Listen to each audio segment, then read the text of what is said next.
11th class. Good morning बेटा। आज हम भाई अपनी सेकंड यूनिट जिसका नाम है काइनेमेटिक्स। क्या है बेटा? काइनेमेटिक्स यानी भाई मोशन से रिलेटेड स्टडीज करना। उसमें आपका जो चैप्टर का नाम बेटा यूनिफॉर्म मोशन, इसको क्या करने वाले हैं? स्टडी करने वाले हैं भाई, uniform motion. Okay, this is our unit and this is our chapter. So uniform motion or kinematics is come into the branch of physics which is mechanics. Mechanics is the branch of physics which deal with the phenomena related to motion. So let's start. Our chapter name is uniform motion. तो बेटा uniform motion को study करने से पहले आप लोगों को पता होना चाहिए मोशन क्या होता है। तो भाई वन बाय वन सारी चीज़ों को स्टडी करते हैं। देखो बेटा, first thing is position. Position क्या होती है बेटा? किसी भी ऑब्जेक्ट की location with respect to some reference point. Next भाई, जब भी कोई ऑब्जेक्ट अपनी पोजीशन चेंज करता है, बेटा फॉर एग्जांपल ये पेन है, ये अपनी पोजीशन चेंज कर रहा है टाइम के रिस्पेक्ट में, यहाँ से यहाँ चला गया, तो इसने कुछ ना कुछ पाथ कवर अप किया ना। तो जब कभी भी किसी ऑब्जेक्ट की पोजीशन टाइम के साथ क्या होती है? चेंज होती है, तो आपको मिलती है पाथ लेंथ। क्या मिलती है बेटा? Path length.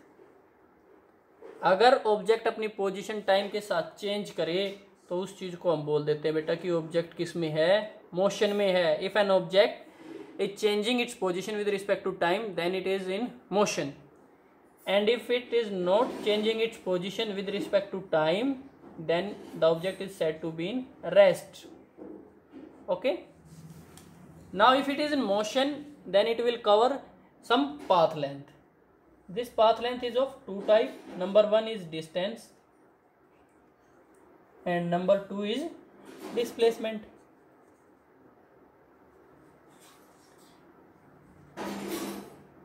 बेटा ये सारी चीजें आप लोगों ने 9th क्लास में भी पढ़ी है। एक बार बता देता हूँ मैं। देखो, ये कोई पॉइंट ए है, ये पॉइंट बी, कोई पॉइंट बी है।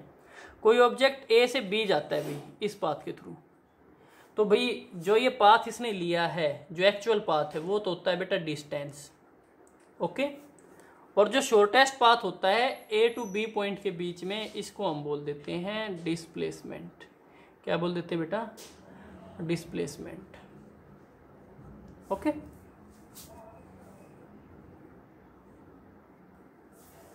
so distance is the shortest path between, distance is the actual path covered by an object.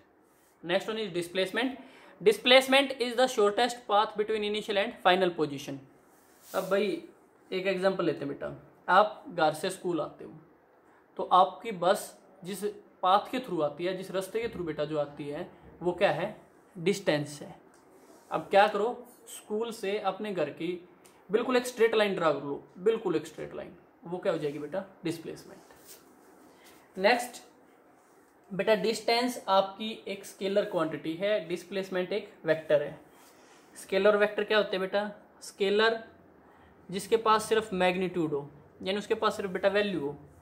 Vector जिसके पास बेटा मैग्नीट्यूड प्लस डायरेक्शन दोनों चीजें हों भाई।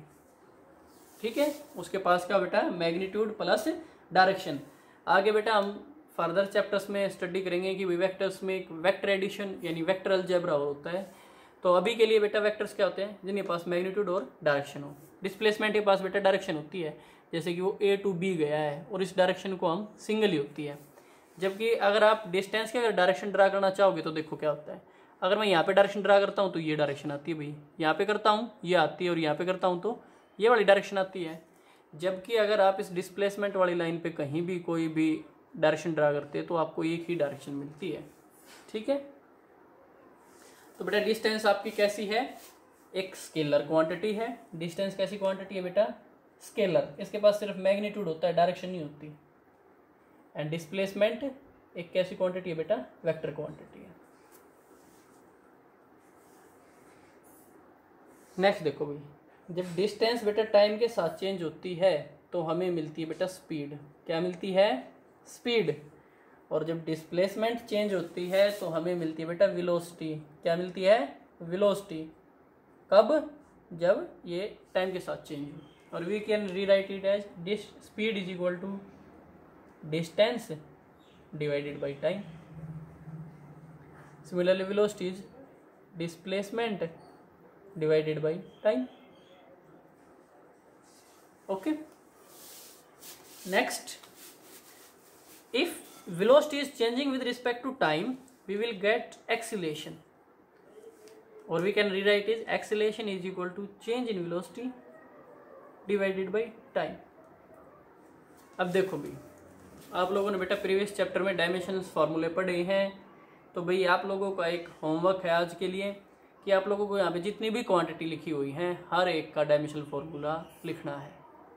यूनिट्स मैं बता देता हूँ और एक दो रैंडम आपको डायमेंशनल फार्मूले लिख के भी दिखा देता हूँ। अब देखो भाई बेटा, पोजीशन कुछ नहीं, कोऑर्डिनेट सिस्टम होता है, नंबर्स होते हैं। नेक्स्ट है बेटा डिस्टेंस, डिस्प्लेसमेंट, बेटा ये किस में मेजर होती हैं? लेंथ है, मीटर में मेजर होती हैं। स्पीड, डिस्टेंस अपॉन टाइम यानी मीटर पर सेकंड में मेजर होती है। वेलोसिटी बेटा मीटर पर सेकंड में मेजर होती है।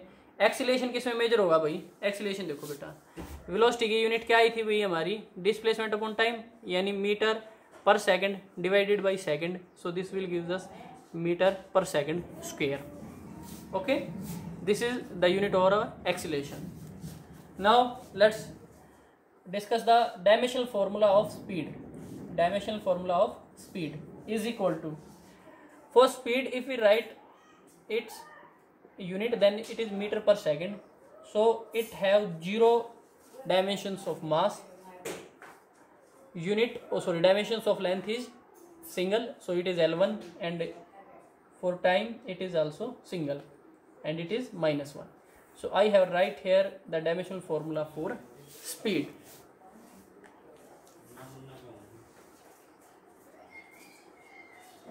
Next beta, now we are going to discuss what is uniform motion.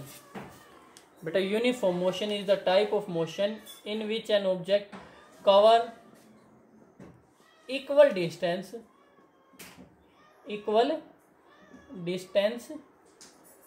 in equal interval of time, in equal interval of।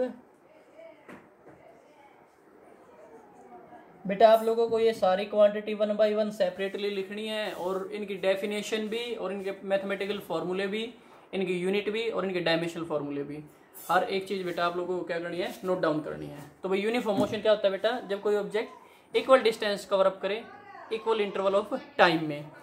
अगर बेटा हम बात करें नॉन यूनिफॉर्म की, तो देख लो भाई नॉन यूनिफॉर्म मोशन की।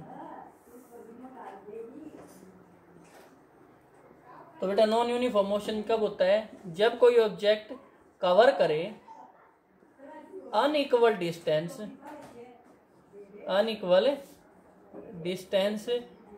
In equal interval of time, in equal interval of time. बेटा इस चीज़ का ध्यान रखना, यहाँ पे हमने इक्वल इंटरवल यूज किए हैं, टाइम के इंटरवल तो क्या रखे हैं? सेम ही रखे हैं, लेकिन सेम इंटरवल में डिस्टेंस कैसे कवर अप हो रही हो? अनइक्वल डिस्टेंस कवर अप हो रही हो, वो कैसा मोशन हो जाता है बेटा? Non uniform. नाम से ही पता चला है भाई यूनिफॉर्म, जो एक जैसा रहे, यानी उसकी जो डिस्टेंस वो शुरू में कवर कर रहा था बेटा, पूरे मोशन में वो टाइम के साथ उतनी ही डिस्टेंस क्या करता रहे? कवर अप करता रहे। Now let's discuss graphs. Let first discuss position time graph. Position time graph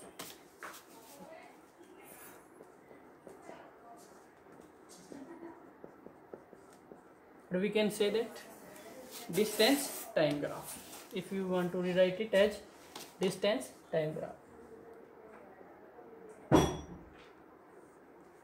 तो देखो भाई बेटा ये हमारा कोऑर्डिनेट सिस्टम है। एक्स एक्सिस के अलोंग हम इंडिपेंडेंट वेरिएबल लेते हैं, यहाँ पे हमने क्या लिया बेटा? टाइम। और वाई एक्सिस के अलोंग हम डिपेंडेंट, जिस पे हमने एक्स से लिख दिया है। ये बेटा बेटर होगा आप किससे लिखो? एस से लिखो इसको, ठीक है। अब देखो भाई 2-3 ग्राफ ड्रा कर लेते पहले ही और हर एक के बारे में एक साथ स्टडी करते हैं फिर।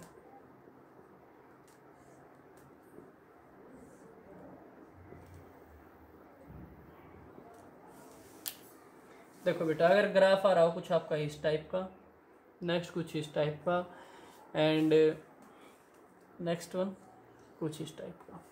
चलो तीनों को स्टडी करते हैं। देखो बेटा, फर्स्ट वाले में देखो, डिस्टेंस टाइम के साथ चेंज हो रही है और इक्वल चेंज हो रही है। फॉर एग्जांपल, अगर यहाँ पे टाइम पे 1 है और डिस्टेंस पे अगर 2 है, तो बेटा नेक्स्ट इंटरवल पे यहाँ पे टाइम पे 2 था और यहाँ पे क्या है 4। आप देख सकते हो फर्स्ट इंटरवल में 0 से 1 के इंटरवल में इसने जो डिस्टेंस कवर अप की वो क्या है बेटा 2। नेक्स्ट इंटरवल 1 से 2 के इंटरवल में, 1 से 2 के इंटरवल में जो इसने डिस्टेंस कवर अप की वो क्या है 4 - 2, वो भी क्या बेटा 2 ही है। तो ये कैसा ग्राफ है भाई, यूनिफॉर्म मोशन का ग्राफ है बेटा, ये यूनिफॉर्म मोशन। नेक्स्ट ग्राफ देखो भाई, डिस्टेंस सेम है, टाइम चेंज हो रहा है, time 1 2 3 4 up to so on move कर रहा है, लेकिन आपकी डिस्टेंस क्या है बेटा 1 2 जैसे 3 और ये 4 है भाई। तो बेटा ये 4 मीटर पे ही है जब का, ये किसी पॉइंट से, मान लो ये हमारा कोऑर्डिनेट सिस्टम था, इससे 4 मीटर की डिस्टेंस से दूर है, और ये टाइम के साथ अपनी पोजीशन क्या नहीं कर रहा बेटा, चेंज नहीं कर रहा। तो ये किसका ग्राफ हो गया भाई, रेस्ट का बेटा। आप देख सकते हो डिस्टेंस चेंज नहीं कर रहा है, डिस्टेंस कितनी बेटा इसकी 4 ही है। नेक्स्ट है बेटा, इस ग्राफ को अगर आप ध्यान से देखोगे तो भाई इक्वल इंटरवल में अनइक्वल डिस्टेंस कवर अप हो रही है। फर्स्ट इंटरवल में 0 से 1 के में हो सकता है बेटा उसने 2 कवर अप की हो, सेकंड इंटरवल में हो सकता है बेटा उसने और ज़्यादा या कम की हो। तो इस टाइप का ग्राफ बेटा किसका होता है, नॉन यूनिफॉर्म मोशन का। Okay, these are your distance time graph. Now let's discuss velocity time graph. Our next type of graph are velocity time graph.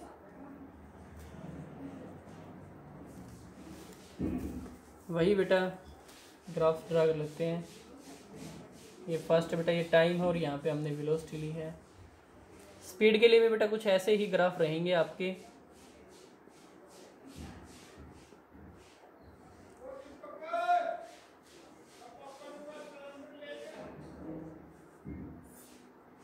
बेटा ये जो एरो लगाई है v के अबाव, ये है वेक्टर नोटेशन। इसका मीनिंग है बेटा किस v के पास आपकी क्या है, डायरेक्शन है। अगर आप स्पीड या सिंबल की बात करते हो तो बेटा सिंपल v होता है, और अगर वेलोसिटी की बात करते हो तो v के ऊपर क्या आ जाती है, एक एरो आ जाती है जो शो करती है कि कैसी क्वांटिटी है, vector. So let discuss graph. First graph is this, second is this, and third one is this. If we take our first graph, then you can easily see that as time is changing, velocity is increasing. Velocity is increasing. So this graph is for accelerated motion. For accelerated motion, or we can say that non-uniform, or we can say that uniform accelerated, or uniform accelerated motion. देखो भाई तीनों की 1 by 1 definition understand करते हैं। बेटा accelerated motion, ये क्यों बोला भाई, देखो क्या था, एक्सीलरेशन था बेटा change in velocity with respect to change in time. तो आप देख सकते हो वेलोसिटी में जो आपका चेंज आता जा रहा है वो बेटा पॉजिटिव आता जा रहा है, और हर बार चेंज क्या है बेटा, सेम है। अगर ये इंटरवल 2 का है तो नेक्स्ट इंटरवल भी 2 का है, और उससे नेक्स्ट इंटरवल भी कितने का बेटा 2 का ही है। तो भाई यहाँ पे क्या हो रहा है बेटा, एक्सीलरेशन हो रहा है पहली बात तो आप देख सकते हो टाइम के साथ आपकी वेलोसिटी वैल्यू क्या कर रही है, इंक्रीज कर रही है। जैसे अगर मैं बात करूँ 1 पे वेलोसिटी थी 1, और 5 पे जाने के बाद कितनी वेलोसिटी होगी बेटा 5। तो आप देख सकते हो वेलोसिटी टाइम के साथ क्या कर रही है, इंक्रीज, यानी आपका कैसा मोशन है भैया, एक्सीलरेशन मोशन है।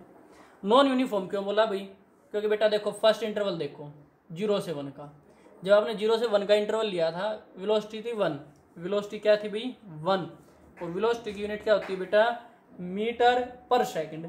तो भाई ये 1 मीटर 1 सेकंड के अंदर क्या कर रहा था बेटा, कवर अप कर रहा था। नेक्स्ट इंटरवल पे जब आप देखोगे तो भाई इसकी वेलोसिटी होगी 2, यूनिट क्या है बेटा मीटर पर सेकंड। तो इस केस में बेटा ये नेक्स्ट में 2 मीटर कवर अप करने लग जाएगा। फर्स्ट में 1 मीटर कर रहा था, सेकंड में क्या करने लग गया 2 मीटर। तो इस वजह से कैसा मोशन है भाई, नॉन यूनिफॉर्म है, क्योंकि सेम डिस्टेंस कवर अप नहीं कर रहा है सेम इंटरवल्स में। इंटरवल तो कितना बेटा पर सेकंड का ही है, लेकिन डिस्टेंस क्या है बेटा अलग अलग कवर अप की। तो कैसा मोशन हो गया भैया, non uniform. Third one is uniform accelerated motion. अगर बेटा आप इन इंटरवल्स पे एक्सीलरेशन निकालते हो, चेंज इन वेलोसिटी, अगर जैसे 1 है, ये बीच में 2, 3 है, तो बेटा आपके पास हमेशा इंटरवल पे जो एक्सीलरेशन आएगा वो 1 मीटर पर सेकंड स्क्वायर का ही आएगा। तो आपका एक्सीलरेशन कैसा है भाई, यूनिफॉर्म है। आप इस ग्राफ से एक्सीलरेशन निकाल सकते हो। आपको क्या मिलेगा बेटा, वो कांस्टेंट मिलेगा, हर इंटरवल पे सेम मिलेगा। तो एक ऐसा मोशन होगा बेटा यूनिफॉर्म एक्सीलरेटेड मोशन।